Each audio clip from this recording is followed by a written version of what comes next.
Welcome back to Unknown. We are exploring that mysterious interstellar object, 3I Atlas. Joining us now is renowned theoretical physicist and science commentator, Dr. Michio Kaku. Dr. Kaku, thank you for being here today. It's an honor, sir. Thank you, Doctor. Glad to be on the show. Now, we've been discussing 3I Atlas for some time now. It's fascinated us since it was discovered months ago, but NASA just held a live stream on 3I Atlas, and their conclusion, it's a comet. Now, they've also released images that were a little bit controversial, you could say, because of the government shutdown. Some on the fringes were saying that, there might have been some nefarious intentions with holding those up, but NASA laying out that this was just part of the process, and now they're able to do so. But I would like us to discuss your take, Dr. Kaku. What is 3I Atlas? Well, the big question is, will ET phone home? In other words, is there intelligence guiding the trajectory of this comet? NASA seems to say no, but I think the final word has yet to be written, because this comet looks ordinary, but it's slightly different in terms of its history and trajectory. First of all, it's 7 billion years old, older than the solar system. It's had plenty of time to pick up different kinds of radiation, different kinds of chemicals, and its chemical makeup is slightly different from an ordinary comet. More nickel, more iron than a regular comet. And so we realize that it is a comet, but it's slightly different. And so then the question is, can ET phone home as a consequence? Well, I think it's still too early to show because of the fact that it's still in its trajectory around the solar system. But at the present time, it does appear as if it's an ordinary comet, a comet with a long, long history, a history of 7 billion years of going through dust clouds and different kinds of radiation belts. Dr. Kaku, we've been talking a lot with Avi Loeb about this over the past few months, and he thinks that there is a fairly high likelihood that it could be intelligent life. So you understand where he and others like him might be coming from. What are some of the outlying factors that pop to your mind that these are the things that don't quite look right to me and may lead us down that path? Well, you know what they say, if it looks like a duck, walks like a duck, maybe it is a duck. Well, this is a duck that is rather strange. It has a slightly different chemical composition. Its trajectory is not quite the usual trajectory of a comet, and it could be breaking up, we're not sure. And so the final chapter has not yet been written. Now, some people say that maybe 40% chance that it's extraterrestrial and it's guided by alien intelligence. I would put it much lower. I would say that maybe on the order of 1% chance that there's an alien intelligence behind it. But so far, we don't see any evidence of that. But the final chapter has yet to be written.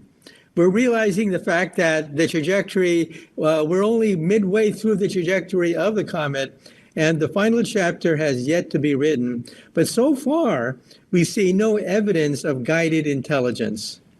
Doctor, could the age and distance involved here, could that lead to some of these anomalies we keep hearing about? Possibly, given the fact that it comes from a solar system that is much older than our solar system, up to 7 billion years. Our solar system is only 4 to 5 billion years.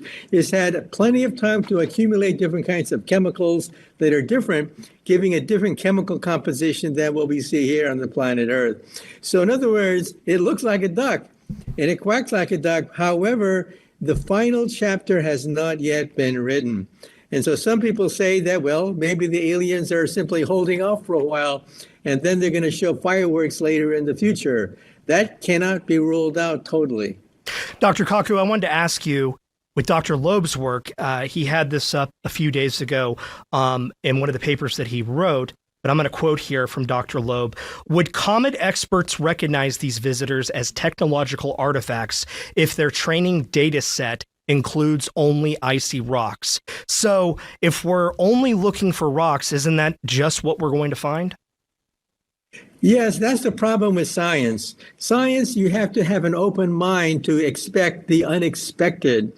But sometimes things catch you off guard. And so here we're looking for a comet. We see comets in the solar system. So naturally, we assume that this is an ordinary comet, but it's not. This is a comet with a different chemical composition, a different history. And as a consequence, you cannot rule out the fact that maybe there's visitation. But at the present time, the evidence seems to indicate that there's no evidence of visitation. Doctor, could we switch gears a little bit and talk to you about quantum computing? First, for dummies like me, explain what that means and tell me how it might impact humanity as we move forward.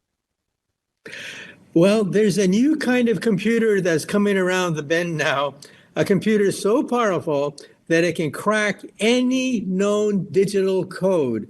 This means the banks, the Federal Reserve, the nuclear codes are all subject to being broken by a quantum computer. Now, we're still years away from that, 5, 10 years, who knows? But already the nations of the world have a race to see who can get the first operational quantum computer that would allow you to break any known digital code. And this is sending shivers down the spine of many artificial intelligence experts. We're not there yet. We have prototypes. However, it is inevitable, we think, that in the coming years, somebody will have the ability to break into any known digital code, and they're not going to tell you. In other words, the first person to break into a digital computer with a quantum computer is going to keep it a secret. They're not going to tell anyone. And so you're never going to know who's the first to achieve break even with a quantum computer. But we're all trying. IBM, Microsoft, the Chinese, all of them are in this race. And all of them are mum concerning how advanced they are, because whoever achieves the ability to break into any known digital code is going to keep it a secret.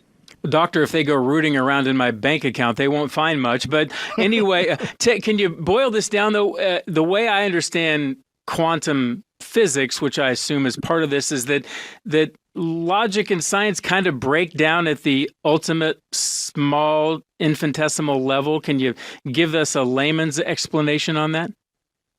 Yeah, think of an atom that spins like a top. You have a north pole and a south pole.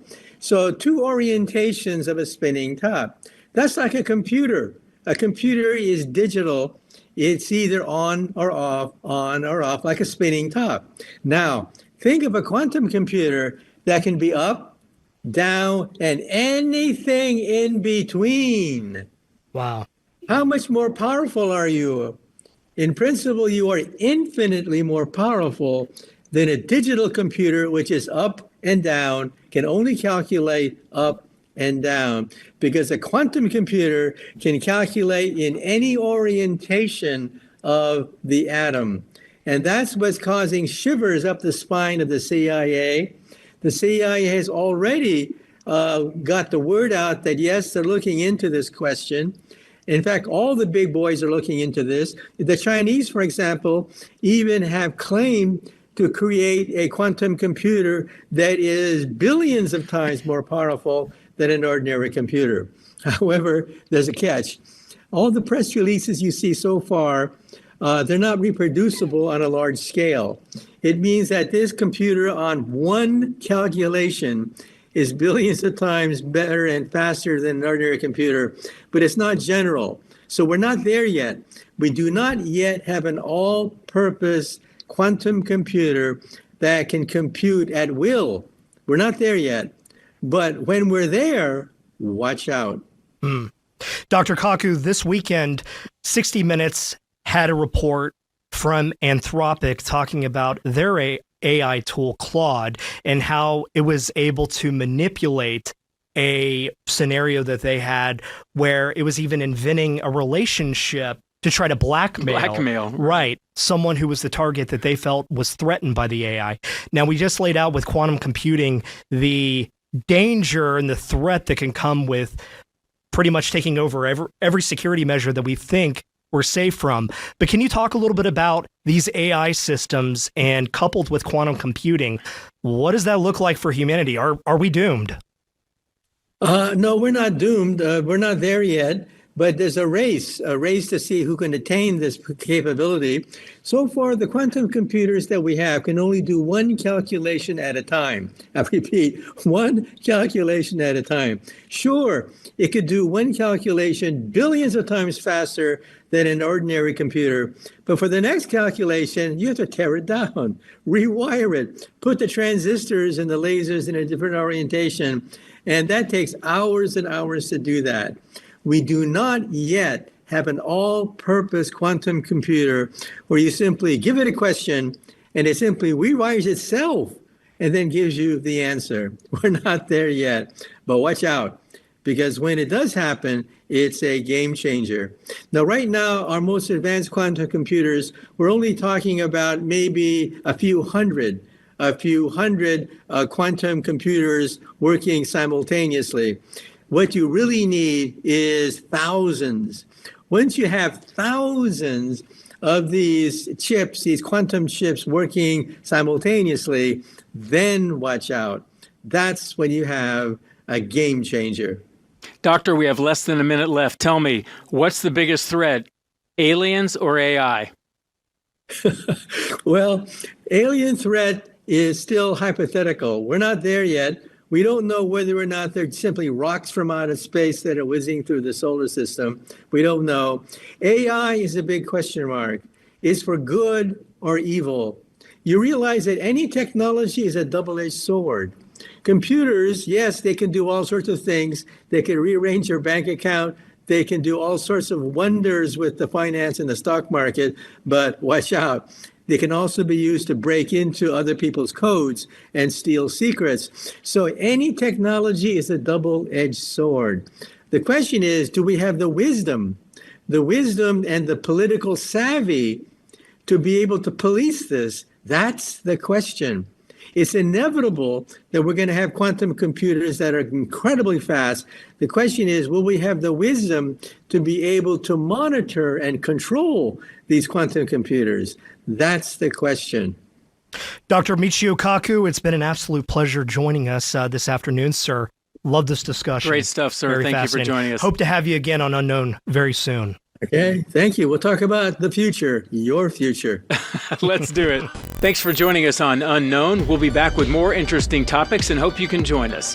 To follow along at home, go to our Fox 10 YouTube page, subscribe, and you'll find all things unknown.